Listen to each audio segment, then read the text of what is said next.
Bonjour, donc Fabrice Amedeo, le skipper de ce beau bateau soutenu par Nexans depuis maintenant plusieurs années. Je suis très heureux aujourd'hui parce qu'on accueille une équipe Nexans à bord, donc 2 directeurs qui sont investis avec leurs équipes sur le câblage du bateau.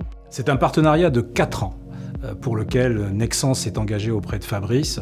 Les raisons sont simples, de nombreuses valeurs communes entre le projet de Fabrice et Nexans, l'innovation, bien évidemment, la protection de l'environnement et bien évidemment la transmission de ces valeurs aux jeunes générations qui font que ce partenariat entre Fabrice et Nexans est particulièrement important à nos yeux. Parce que donc, ce nouveau bateau qui a été mis à l'eau il y a quelques jours a été complètement refait par mon équipe pendant 6 mois et donc a un nouveau câblage à bord, 100% Nexans.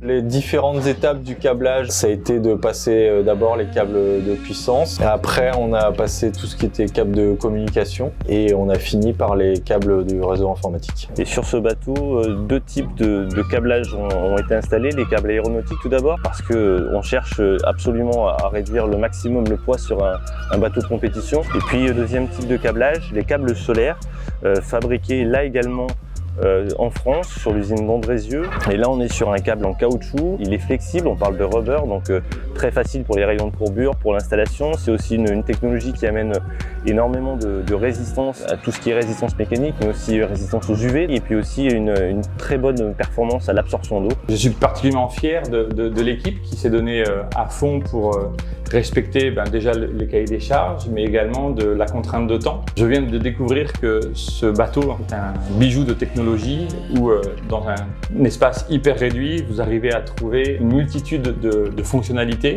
Les panneaux solaires, c'est vraiment quelque chose de très important à bord. On a 15 mètres carrés de panneaux solaires. L'idée, ça va être de recharger les batteries du bateau sans recourir à l'énergie fossile. C'est un challenge qui est très cher à Nexans, qui est un des leaders de l'énergie décarbonée dans le monde.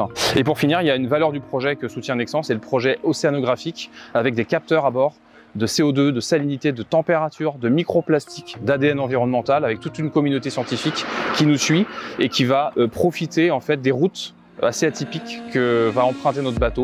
Pour les scientifiques, on est un bateau d'opportunité. On n'est pas un bateau scientifique, on est un bateau de course qui va sur des routes qui offrent l'opportunité à la communauté scientifique de récupérer des datas et de mieux connaître l'état de nos océans.